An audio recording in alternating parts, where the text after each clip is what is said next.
Hello everyone, তো আমি দেখো দুইটা পেপসি কাপ কেটেছি আর এখানে গাজর, টমেটো আর মটরশুঁটি নিয়েছি।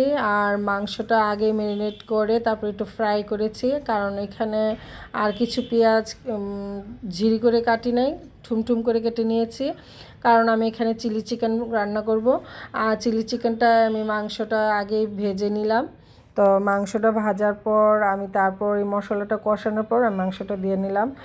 আর এই তো আমার চিলি চিকেনটা প্রায় হয়েও গেছে। আর এদিকে আমি ফ্রাইড রাইস বসিয়ে দিয়েছি।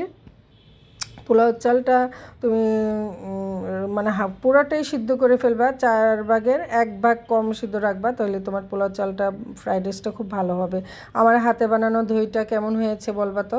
আমি নিজের হাতে দইটা বানিয়েছে, তো গরম তো এখন দইটা একটু বেশি খাওয়া পড়ে আমার।